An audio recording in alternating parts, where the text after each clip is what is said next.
I think about depression a lot. Over the course of about 3 months, my health started to decline, both mentally and physically. I started to gain a lot of weight. I lost motivation. I didn't want to get out of bed. I was crying a lot. I was sleepy during the day, but I couldn't sleep at night. I could barely get it enough together to make myself dinner. And I went to my primary care physician. I just got in and I started describing my symptoms, and he said, I think you have depression. Here's a prescription for Wellbutrin. You're tuned in to the Dr. Kinney Show, and I'm your host, Dr. Erin Kinney, a naturopathic doctor and speaker dedicated to unraveling the mysteries of your body and guiding you back into balance. Let's get started. Hi, everyone. Welcome back to another episode of the Dr. Kinney Show. This week, I wanted to do an exploration on the topic of depression, and particularly of the thoughts and the perfect storm of situations that can occur in someone's life, in someone's body, in someone's brain, that can put them in this depressed state. In the past couple of weeks, there's been a couple of prominent suicides, and there's been a lot of discussion on social media about depression and about suicide. And it's such an important topic to be discussed, and I think to be discussed from people who've had personal experiences with it, because as I'm going to share today, I'm going to talk about my personal experience with depression, my professional experience with depression. And as someone who's been there, who's been in that lowest of low places where you don't really want to continue moving on, it's the things that I've heard, or the people that I've heard speak out, saying, hey, I've been there too. And this was what helped me, that got me through those really tough moments. So I wanted to share, again, my experience from a personal side, my experience on the professional side, and talk about, again, the kind of perfect storm of things that have to occur in order for depression to take hold on someone. And it's a topic that I spend a lot of time thinking about. And it is the condition that led me to this profession. So again, it's something that while I struggle with it, it's something I'm really grateful for, because if I hadn't have struggled with depression, I probably wouldn't be doing what I do today. And I'm going to share that story. I've shared it before on the podcast, but I'm going to share it again in detail today. And then I just wanted to talk about some of the things that I find that contribute, and some of the things that I find helpful, that when you're in a depression, some of the things that can help move you out of it. But before I get started on all of that, I want to just say that one of the hardest, most frustrating, and most difficult things about the human condition of depression, I don't really like to call it a disease, because I think it's more than that. I like to think of it as a condition, because it is something that all of us have probably experienced to some extent at some point in our lives. When we've gone through difficult times, when we've had grief or loss, you experience that. And there can be a whole spectrum and a whole range. So again, I don't really like to call it a disease. I definitely think it can be a pure physical disease state for certain people. But at the end of the day, I really like to think of it as a human condition. And again, it's a human condition that I spend a lot of time thinking about, because I've suffered from it myself, and because I see it so often in my practice. But I was getting to what the hardest thing about this human condition is, that when someone is in that really low, really deep, dark depression state, is not the time that they are reaching out or they are looking for anything to help them. The only thing that their brain can focus on in that deep, dark, depressive state is getting to the next moment. And this is, again, it's frustrating on all sides. It's frustrating when you're in it. It's frustrating when you're in relationship with it. It's frustrating when you're trying to treat it as the practitioner side, because when you're outside of it, you can see, oh my gosh, if this person would just get up and take a shower, if they would go take a walk, if they would do X, Y, Z, they would feel so much better. But when you're in it, and it's funny because as someone who's been there and also been on the other side, it's hard for me to remember that when someone's in that place, you have to meet them where they are. You can't always tell them, oh, go do this, this, this, and this, because they might not be ready to do that, or it might be taking every ounce of their being, again, just to move from one thought to the next. So I just want to say that, and I'm going to touch back on that throughout the episode, because again, I find, and particularly as someone who treats depression, it's really frustrating, because again, you'll sit there and you're like, oh, well, I know I've identified these 5 causes, and they just need to eat these foods, and they need to take their supplements, and they need to exercise and do these basic things. but it can be really hard to do that when you're in that depressed state. So I got a lot of things to say about this, so let me keep myself on track. So first, I want to start off by sharing my personal journey with depression that kind of led me into what I do today. In my early 20s, after graduating from college, I took a job with my family business and I moved to a small town in Delaware. And so I want to first look at the situational things that were going on, because I'm going to kind of describe the perfect storm of events that led to a major depressive episode in my life. Because like I said, I like to think about depression as being a perfect storm of events that occurs. It's kind of like when I treat someone with migraines. When someone comes in with a migraine, there's usually not one cause. There's usually a lot of different causes that converge in a particular time that will induce a migraine. And so again, I like to think of depression this way, that there's a perfect storm of events, and these can be different for different people. So I had moved to a small town in Delaware. I had no social support. I was in my early 20s, which is just a difficult time to begin with. I was finishing up a phase of my life where I was a big runner. I was running 50 to 60 miles a week. And I had also been a vegan for 3 years at this point in my life. And over the course of about 3 months, my health started to decline, both mentally and physically. I started to gain a lot of weight. I lost motivation. I didn't want to get out of bed. I was crying a lot. I was sleepy during the day, but I couldn't sleep at night. I could barely do anything when I came home from work. I could barely get it enough together to make myself dinner. And I think probably after about 3 months of really struggling, my family sat me down. And it's funny, I was thinking about this before I sat down to record this, that my family probably brought this up to me multiple times. But the time I remember and the time that I actually took action was when they all sat me down and they said, "Erin, we're worried about you. We think you need to go to a doctor." And so I, at that point, was low enough and in a place enough where I was ready to actually do something. And again, here's where what I was talking about earlier, where that frustrating piece occurs, is that most likely they had mentioned it to me multiple times before. They had said, "Hey, maybe you should make these changes. Hey, maybe you should do this. Maybe you should get back into exercising. Maybe you should go talk to somebody." And I didn't listen. I wasn't ready. I wasn't there. But at that point, when they said, again, I was ready. And I went to my primary care physician. I just got in and I started describing my symptoms. And he said, "Yep, I think you have depression. Here's a prescription for Wellbutrin," and sent me on my way. Now, this, I think, is a really pivotal moment in my life, because maybe I could have taken the Wellbutrin and maybe it would have really helped me. I don't know. I was nervous to take a drug. I called a family member who was also a primary care practitioner and asked her if I should take this. And she kind of thought it through and said we had some family members who also struggled with depression who had tried that medication. It had not worked for them. And her advice for me was to go talk to a therapist and maybe a psychiatrist, someone who specialized more in depression medication. So I did that.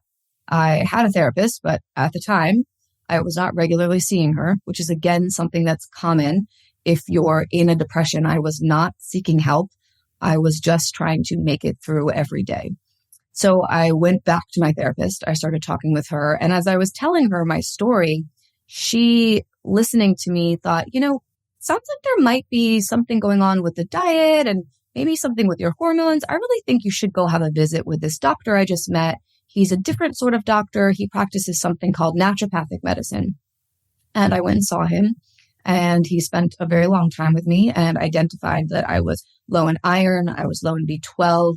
I had essentially put myself into a very severe adrenal fatigue state from all of the intense running and being a vegan, not feeding my body enough of what I needed to get. And with all these low nutrients, I had started to affect some of my other hormones. And so I had created, or I was in this perfect storm of a situation. Also, I was in a place where I didn't have enough social support. So there was multiple things that were going on. And again, depression is a multifaceted condition, and it takes a subset of all these different things to make it to occur. So working with him, we worked on a lot of different things. We worked to increase my nutrient levels. We worked to balance out my hormones. We worked to boost my adrenals and get them back to functioning. And we talked about what was going on in my life. And I decided that the current job I was working was not the right thing. I needed to make a change. I needed to live near friends. And so I did. I made a really big change. I moved to DC. I moved in with a girlfriend from Vanderbilt, and then I went to go find a job. And I'm just going to finish the story because it's a fun story. I went to a recruiting company to have them help find me a job. And I went for an interview at 9 a.m. and I did not leave their office till about 5 p.m. And in that last half an hour, the recruiting company themselves offered me a job. And they said, "Hey, have you ever thought about recruiting? We think you'd make a great recruiter." And I was like, "No, I hadn't thought about that. I thought you were going to give me an administrative position." So I ended up taking a job with them as their temporary recruiter. And I interviewed lots of people all day long for different temporary positions, for conferences, for all of these. They would need to hire 100. Someone would come and say, "We need to hire 100 people for the next 2 weeks." And so I was in charge of screening people and talking to them and making sure that they would be a good fit. And about 6 months into that job, my boss sat me down and said, "I don't really think this is the right career for you. I think you may want to go back and look into medicine." And I said, "Why?" She said, "Well, every time you bring me a resume, you talk more about what the person went through in their health journey and in their, actual resume and with their skill set." And she's like, "I don't really care that their mom got lupus or that they had Lyme disease or, XYZ. She's like, "I care about their job skills." She goes, but you really care." And I'm really grateful for her as a boss and a human in my life because she really reminded me that, yeah, I actually really did care. So I ended up going back to have lunch with the doctor who had treated me and said, "Hey, I want to do this. I want to help other people that have struggled like I did. I want to help them start to feel better like you did for me." And the funny thing about the story is that he told me actually not to go to naturopathic school. He's like, "Don't do it. It will be an uphill battle. You will never have a job given to you. You will have to create your own thing." And I heard that. I was like, yes, I want to be an entrepreneur. I definitely don't want to work for somebody. This sounds great. He's still a good friend of mine. And so I did just that. I went back to school and ended up, becoming a naturopathic doctor. But my point of sharing this story is that, that episode of depression for me really was what, led me down this path of this career that I'm on. And so again, I think about depression a lot, and I end up treating a lot of it because it's what I went through myself. And as I'm going to talk about now, I have since had other depressive episodes. And the interesting thing is that, the perfect storm of events that led me to that first major depressive episode were not necessarily the same things that happened later on in life. And I want to touch here just a little bit on suicidal thoughts and thoughts of not wanting to be here, not wanting to go on, and kind of my perspective on that. When your brain gets into that really low space in that perfect storm where it's, there's a combination of maybe a physical thing going on, like a chemical thing, a chemical low of certain things, maybe a nutrient low of certain things, a hormonal imbalance. Again, that perfect storm where your brain is not functioning how it should be functioning. It's very easy for the brain in almost a protective mechanism to be like, I don't want to go on. It would be better if I just didn't wake up tomorrow. I don't want to be here anymore, or what's the point? And these are all very normal and abnormal. I say normal in a way that if these are thoughts that you've had, they are not thoughts that you need to be ashamed of. And I think here's where my thought is that here's where kind of the rubber meets the road with the, how depression can get so bad that someone can take their own life, is that when you have those thoughts, you feel very ashamed of them and they don't get talked about. And it's when they don't get talked about in your support network. So if you're not feeling comfortable enough to share that you're having those thoughts, that's when something can occur where someone who you think, if you're looking at someone that you love and you think, oh, they seem so happy, or, these bright, amazing humans that we've seen take their lives, we're like, wow, their life looks so amazing. How could they be having negative thoughts? Well, you can have a very amazing life on the outside and everyone else can think it looks great. Your brain could still be suffering from in a really low point. And it's almost harder when things on the outside look like they're going really well and you're having internal, really negative thoughts. It almost feels even more shameful or more scary to share them with someone because, and I know this because I've been there. I've been in a really severe state where my thoughts were that I didn't want to continue. I didn't want to wake up. I didn't want to come back. I didn't what was the point of all of it was kind of my thought. And I was able to see from the outside, wait a second, Erin, you have a great life. You have amazing kids. You do great work. You have a practice and employees and family and friends. And that like juxtaposition made it even harder when I needed to reach out to make me reach out. So, and I share this just because if you're someone that's had thoughts like this before, that you're not alone, that people have these types of thoughts, and I hear patients telling me when they're comfortable enough. And this is why I talk about on the show, why it's so important to have a practitioner that you feel 100% safe with, someone that you feel safe enough to share your deepest, darkest, scariest thoughts. Because here's the thing about those thoughts. When you are able to voice them and say them out loud to someone else, and someone else can reflect back to you, wow, I hear that you're feeling that way, but hey, let me remind you why you are so loved, why it's so important that you're here, why it's so important that you make whatever the next babyest little step that you need to make to get you back to feeling better. So again, stressing that it's so important to have a support person. And that might be a practitioner, that might be a family member, that might be a spouse, that might be a friend. Again, somebody that you feel safe enough to share those thoughts with. Because again, it's when you share those thoughts and when you feel safe enough doing that, that's going to help you on the track to start to get better. The scary thing, and this is the scariest thing again about depression, is that a lot of people suffer from depression and outwardly they look really successful. They look like they've got their shit together. They look super happy. They may post on social media. They may be producing beautiful works of art. They may be performers. And I actually think that people that are performers in nature, they're probably better at acting and, acting like they are okay when maybe they're not okay. And, I think we see a lot of prominent figures in society that do end up, in some cases taking their life. And I think it's because there's shame surrounding it, that they feel like, wow, I don't know how I could show that even though I have this outwardly amazing life, that I might have these negative thoughts.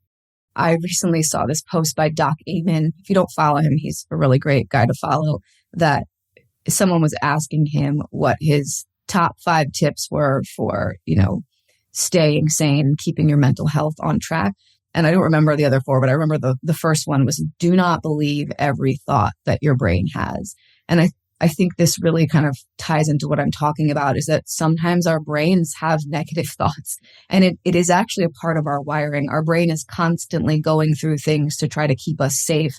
And again, when you're in that perfect storm of whatever it is that's putting you in that mentally, physically, emotionally depressed state, your brain, again, might have the thought that it doesn't want to go on, because your brain's like, I don't have the energy to go on. So that's almost a protective thought, but you don't need to believe it. And again, this is why it's something that's important where you say it out loud. And I think with any thought process that you're struggling with, whether it's an anxious thought pattern or repetitive thought pattern, if you're able to speak it out loud to somebody else, sometimes even our brains just hearing it, we're like, oh, well, that's kind of a silly thought. That's interesting that you have that, brain. I'm glad I was able to say that out loud, because maybe I don't actually believe that. So that's just my thought on that. And I just want to pause here and say, if you are struggling and if you are having thoughts that are serious enough where you are worried about them, or maybe you're not even worried about them, but they don't feel like normal thoughts, please reach out to somebody. There are hotlines you can call. I will put all the resources in the show notes. Please, please, please know that you are loved, that there's always a reason for you to keep going. And there's always someone out there who can help you through this. So that's my thought on that. I now want to talk a little bit about some of the particular things that can contribute to the brain and the body getting into a depressed state. And so there's a lot of different nutrient factors. There's a lot of different hormonal factors. And there's also emotional and spiritual. And I'm going to get there in a minute. But what I find really interesting in my line of work is that burnout, so adrenal burnout or adrenal fatigue, looks a lot like depression. So when you get to this place where the body is completely burnt out, when there's low cortisol, when you have low neurotransmitters, when the body mentally and physically is exhausted, this is when the brain may start to show some signs of depression. And the physical body may also show some signs of depression. And, I'm sure everyone's seen the commercials where, they talk about everything hurting, your muscles aching, your joints aching, and the actual physical symptoms that can occur with depression. And they definitely can occur with depression, but they also can occur with adrenal fatigue. And, I can't remember if I shared, but when I was in that depressive state in my 20s, one of the other major symptoms that I was having was I had joint pain. I had muscle aches. I was so fatigued. Again, during the day, it was like nothing made me feel better. And I think in my journey and in many journeys that I see, that adrenal fatigue piece is usually a contributing factor. It's not always the only contributing factor. Again, there has to be kind of this perfect storm, but adrenal fatigue can definitely contribute to depression. The other really important hormonal thing that can contribute to a depressive state is your thyroid hormone being low. If your T3 or T4 is low, you're going to be much more at risk for feeling depressed, thyroid, and for having some of those physical symptoms of depression. If your thyroid is low, you may experience joint pain, you may experience fatigue, you may experience muscle aches, and sometimes physical pain in of itself. So if you're struggling with back pain or chronic headaches or any sort of other chronic pain, that will stress the system out, and that can lead to burnout-like symptoms, and that can lead to depressive-like symptoms. It's also exhausting to be in pain all the time. I feel like chronic pain and depression kind of can go hand in hand, and a lot of people with chronic pain struggle with depression. A lot of people with depression struggle with chronic pain. If you have chronic pain, it takes every ounce of you to stop thinking about the pain and to think about everything else. And again, if we think about the brain from purely an energetic state, if there's something going on that you're having to think about or stop thinking about 24/7, the brain gets exhausted. And the brain is like, oh my gosh, I don't have the energy to be happy. I don't have the energy to be motivated. I don't have what it takes to keep going. And that sometimes is when you can get into that thought loop that we talked about before, that your brain's exhausted. So if the brain and the body are exhausted, again, it can contribute to this perfect storm of a depressive-like state.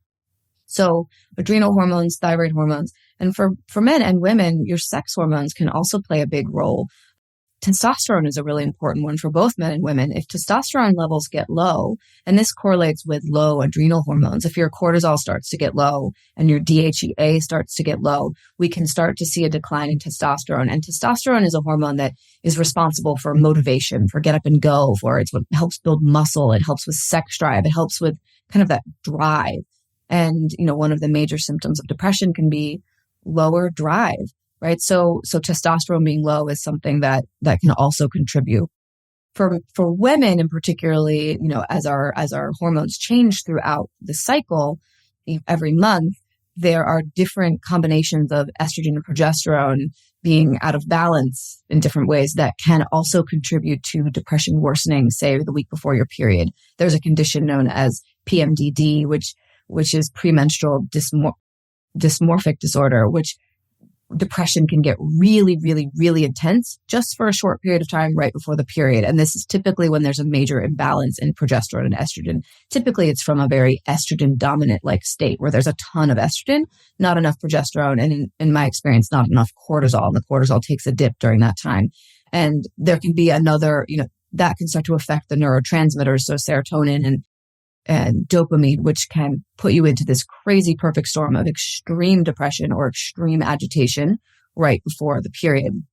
So as you can see, your hormones, sex hormones, adrenal hormones, thyroid hormones, all really play together and need to play together nicely in order to keep the brain and the body in a really well-functioning state. And if any one of those, or if all of them are a little bit off, it can put you much more likely in that perfect storm state of being at risk for a depression episode. So there's hormonal aspect. Then there's a nutritional aspect. It's really important for us to have enough of our amino acids in order to build the neurotransmitters that keep our brain in a happy, positive, motivated state. serotonin, norepinephrine, dopamine, GABA. These are all neurotransmitters that are really important, again, in keeping our brain in a really happy, motivated, the opposite of depressed state. And in order to properly build these neurotransmitters, your body needs enough of the amino acids, which are the building blocks for them. And so we get these through adequate protein intake, and the other thing that when the body is going to build those neurotransmitters, they need cofactors like magnesium, like B12, like zinc. So all of the nutrient levels. So if you get low in those nutrient levels, it becomes a lot harder for your body to make serotonin, to make dopamine, to make GABA. So if we use, again, myself as an example, in that time in my 20s, I was low in B12, I was low in iron, I was low in magnesium, I had the adrenal thing going on. I also had a little bit of a low thyroid. So I had, again, this perfect storm of all these things that put my body into this depressed and brain, into this depressed like state. And when I worked with the naturopathic doctor, he identified which levels of mine were low. He worked to up those levels. He worked to balance the hormones in my body that were out of balance. And all of these things slowly started making me feel, actually not slowly, it was very quick. I was in my 20s. So sometimes if you can identify the causes, you can get someone feeling better pretty quickly. But here, and I talked about this early on in the episode, this is where the person has to be willing and has to be ready to do the things that you're asking them to do. And if you're a practitioner and you're listening and you're, treating depression, my advice is if someone is sitting in your office and they're seeking help, they're probably at the place where they want to make changes. It might take them a little while. They might not be like your typical patient that does everything right away, or they might. It just depends on where they are. But I think it's really important to ask the patient and to make them a part of your development of the treatment plan and say, hey, I know you're in a low space. What is one thing that you think you can commit to? Or what is one thing that we can do? Or maybe two things. But I think it's really important to involve the patient and make sure that they're 100% ready to partake in whatever part of that treatment plan that you're giving them, whatever part that they are willing to make sure that they're doing every day. Because, you may identify all the causes and you may give someone a treatment plan. But again, if they're not quite ready to do it, we're probably not going to see a change. And I think this, if you do that with someone and you say, hey, it's okay, I know you're really struggling, I'm going to offer you these 4 things. If you're able to do one of them, that's going to be a win and we're going to celebrate that. This will help develop trust. And if you're someone that is struggling with depression and listening to this and you have a practitioner that you trust and you feel safe with, tell them, hey, that feels overwhelming to me. I can't do 5 things. I can do 1 thing. And so tell them, hey, I'm going to do this 1 thing and I want you to hold me accountable for that or whatever it is. But I think, and also tell them what your thoughts are. Again, if you feel safe, tell them what you're thinking, because just offloading of those thought patterns that you're having can really help shift you into a new space. So we talked about hormones, we talked about nutrient levels, exercise, sunlight, and diet. The basics are really important. And sunlight is a really, really big one. So, I'm recording this, it's mid-December and it's, we're about to be in the shortest day of the year, the days where sunlight is the least available to us. And this is when most people are at the highest risk for depression. If they have some of these this is a major contributing factor to that perfect storm. Our brains and our bodies tend to get a little slower, tend to get a little more tired, a little bit more fatigued. And again, the brain gets a little bit more fatigued when it isn't given sunlight.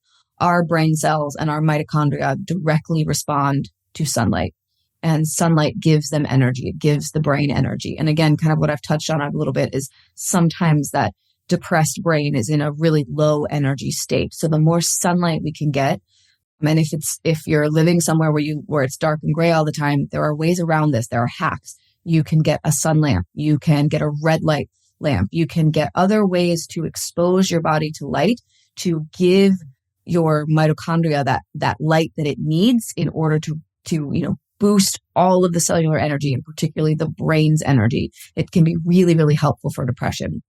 And if you're living with someone who's suffering from depression, or if you're treating them, this can be an easy thing. Have them buy a light box and have them put it in their bathroom. And if you're living with someone, you turn it on for them, or you bring it next to their bed and you expose them to that light. This might be the thing that bumps them up just enough to give them a little bit more motivation. So this is a really nice way of kind of, a little hack that you can do to add a little sunlight or add a little light to the body if we're, in the dead of winter. If you have the capability and the time and the finances, getting out of Dodge and getting somewhere closer to the equator can also be really helpful. Having a trip to look forward to can be a really nice thing. So sunlight, really important. Exercise or just movement of the body. And this doesn't need to be exhausting, super over intense physical exercise. This could be taking some, ape stretches. This could be dancing to music. This could be going for a 5-minute walk. This could be doing some breathing. It's just something that gets the body moving, because sometimes when we get in that low depressed state and our brains are on a thought loop, moving the body can hack us out of that. And I'm always cautionary to tell, if you're trying to kind of stave off a depressed state, especially if there's some other things that you haven't addressed, like the hormonal piece or the nutrient piece, we don't want to over exercise or over burn out the body, but movement is important. So it's movement that's going to be fulfilling to your body and that's going to not burn you out, that's going to give you energy. So sunlight, movement, and then eating, and this kind of goes back towards getting those amino acids, eating protein and keeping your blood sugar balanced, and eating regularly. Not eating is not great for the brain. If we don't keep our glucose balanced and our blood sugar balanced, it can be what leads to the brain not having enough energy. Again, if the brain doesn't have enough energy, we can much more easily get into that negative thought spiral loop. So keeping blood sugar regulating, eating regular meals is also really, really helpful. So again, these may be places that if you're listening to this and you are ready to make a change, these 3 things might be the thing that helps you to make a change. Oh, one thing I haven't spoken about, and I just want to be very clear, if you're really in a dark place and you have access to a doctor or a psychiatrist or whoever's treating you, and you're really struggling and you don't think you can make any changes, this is where depression medication can be a godsend. Now, I shared my story where I opted not to take the Wellbutrin or the medication, but that does not mean that I'm against it, or that it does not mean that might not be the right choice for you.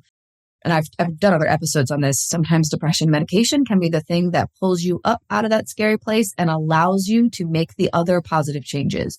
So, in the place that I was at that time in my life, I was able to get back on track without medication. Now, had I done all those things for 3 months and not seen much of a change, I may have gone back and tried medication. There have been other points in my life where that has been something that I've considered. I haven't ever done that. However, I've had many patients, I've worked with many people where we've decided that either right off the bat, where they come in and they're at a place where they will admit, hey, I don't think I'm going to be capable of making any of these lifestyle changes. I don't think I'm going to be capable of even going to the lab to get my lab work done. This is when a medication can be a lifesaver. It can take you up just to the place where you need to be in order to make those other changes.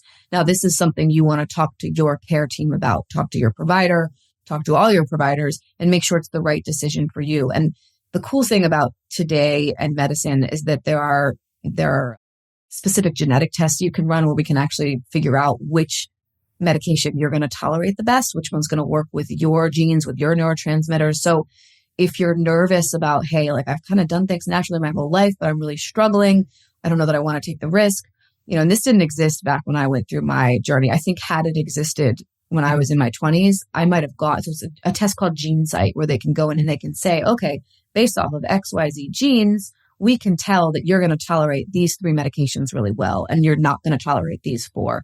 So it becomes less of a kind of shot in the dark and less of a trial and error that you have to go through in order to get on the right medication. And again, I think if that had existed back then, I might have had that test and I might have been like, oh, okay, this medication might help, but I might not be where I am today. So who knows? So I just wanted to say that medication is never something that you should be ashamed about. If that's where you are in your journey, that's awesome. And sometimes it's just a bridge. Sometimes we use it as a bridge. Hey, we're going to take this for 3 months. we're going to, once you're starting to feel better, we're going to then make the changes with getting, adding in the sunlight. We're going to add in exercise. We're going to do the diet changes. We're going to have you run your labs. We're going to look at your hormones. We're going to do all of these other things to address these other issues. And then maybe once we get you back to a stable place, we can pull you off the medication if that's what you want. I think I always find it interesting as I've had conversations with other people in my field where they're very against, medications of all kinds.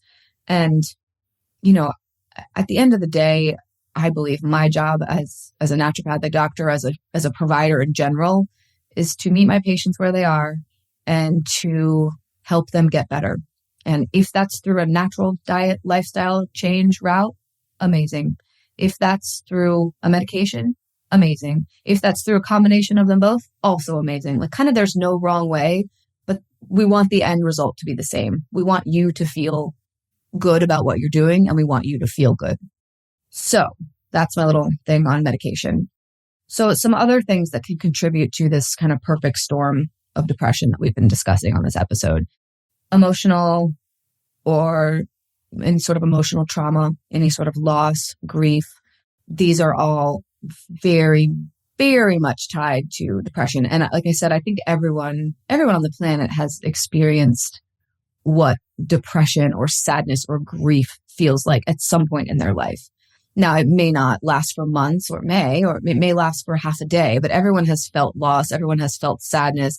Everyone has probably felt a small amount of hopelessness. And that may be from something you've suffered from, like a situation in your life, or, a past trauma that you've dealt with. And so this, like in the emotional realm, also plays a really big role. And, if you're someone who suffered from a trauma or something at a younger age in life, that may put you a little bit more at risk if you do go through a period of time where some of the other things that I've mentioned get out of balance. And just having an emotional trauma or some sort of regular trauma as a child does not necessarily mean you're going to suffer from depression. But again, it's something that could add into that perfect storm. And this is where, doing your emotional work with a therapist, with a coach, with, someone who's holding space for you, can reduce your risk for depression and can help kind of get that out of your body and out of your physical cells. So that's how I think of any sort of emotional trauma or situation that you're going through. We think of it in like the mental, emotional realm, but it will eventually get into the physical body, and it will actually start to affect what happens at the level of your physical cells. So just really important to kind of be aware of what's going on in your body on an emotional level. And again, that's something that therapy can be helpful with. There's all kinds of really cool practices. There's craniosacral therapy, there's Reiki, there's hypnosis. There's all these ways that we can work on removing the physical removing the emotional stuff or junk that gets stuck in the cells. And we can help to move those through and move those out of the body. And that can be really helpful when we're dealing with, again, all of the contributing factors to a depressed state. And then the final thing is, I sometimes think that depression can show up when there's a lack of a connection to a higher power, or you're struggling with your spirituality. There's, and I think this is different from emotional, like mental emotional states. There's a deeper, I think, and sometimes there's a deeper longing that we have for a connection with a higher power. And that could be any higher power. If you believe in God, if you believe in whatever your belief patterns are, whatever your religious pattern may be or may not be. And maybe you don't believe in that. Maybe you don't believe in a higher power. And I have found, and this is just my experience with treating people, that my patients that have a relationship with a higher power of some sort, they tend to fare better with any sort of illness or thing they're struggling with, and they tend to be less at risk for depression. And I think that in my personal experience, some of the times later in my life when I've struggled and been in a low place, one of the big contributing factors, not in the physical, mental, emotional realm, was that I think it was my soul longing for a deeper connection with a higher power, something that I'd kind of like pushed aside. No, I don't need that. That's not something I need. And I can do another episode on this at some point because I think it would be really interesting to explore more. And I think I have a guest that I'd like to bring on for that. But our souls do want longing for something. And that that longing may be community. And this is the next aspect that I'm going to get into, is that it's really important to have a community. It's really important to have a support system. And again, if you're someone who that's not present in your life currently, a relationship with a higher power can help you feel supported and help you feel safe, even if the community aspect is not where you want it to be. And sometimes, I think this is why religion can be so helpful, or because, churches exist, or because other places where people go and people who believe in the same higher power congregate together. They discuss it. They're in relationship with the higher power, and they're in relationship with each other. And it feeds our soul, and our souls need to be fed just as much as our physical bodies need to be fed. And this, I've had other conversations about this with colleagues, and maybe if you're someone who doesn't believe in a higher power, this soul purpose or this soul filling could be the work that you do here on earth. I think some people, it's very clear when you meet someone who their job or their vocation fills their soul, and they're much less likely to spiral into a depression because they know that they're doing their life's purpose. So something else to just think of, I think that can be part of the contributing factor to this perfect storm of things that can lead someone into a depression, is that if your soul is longing for something, and my thought is that most of our souls are longing for a connection with a higher power, or again, a connection with others, like a real deep connection with others, that can feel like a void. It can feel empty. It can make you feel in a way that, again, can contribute to that depressed state. So I've talked about a lot of stuff. We talked about my journey. We talked about some of the physical things that can contribute to depression. We talked about all the hormone things. We talked about nutrients. We talked about mental, emotional stuff. We talked a little bit about the spiritual things. And again, depression is multifaceted, and it can look different in different people. And again, that's why I like to kind of call it a human condition and not necessarily a disease, because I've had patients that come in and, they describe to me that they're not themselves, and they may not fit the, textbook criteria for a depression diagnosis, but they're not who they came to be on this earth, and they don't feel right, and they don't feel good about that. And their thought processes are not how they want them to be. And to them, that might be a depression. To someone else, depression might look very textbook. So if you're not feeling yourself, or if someone in your life has been, hey, you don't seem yourself. Do you need help? This is when it might be time to reach out if you're feeling up to it. And again, like I talked about, a lot of people have thoughts probably similar to the thoughts that you're having. So if you feel safe enough with someone to share, I really encourage you to do that. Share your thoughts with someone you feel safe with if they're thoughts that don't feel normal to you. Because again, just that sharing might be the thing that helps to get you better. So thank you guys so much for listening. And if you have questions or if you need support, please reach out to myself, to my team. You can message us on Instagram. You can email us. We are here to support you. And again, I'll put all the resources. If you are having bad thoughts and you need help now and don't feel comfortable calling, there are places you can text. There are tons of ways that you can get support if you don't feel safe enough in your current circle. There are other ways that you can reach out and get support. And I think at the end of the day, that's the message, is that support is what's going to help get you through this. It's going to help get you to the next step and get you maybe hopefully to a place where you can start to look at all the different aspects of the perfect storm that got you where you are and understand, hey, I can work on these things. So thank you guys for listening, and I will see you next week. Take care. Thank you for tuning in today. If you enjoyed this conversation, be sure to connect with me on social media and leave a rating and/or a review. This helps grow the show so more people have access to this knowledge that leads to empowered healing. Love and light, and see you next week.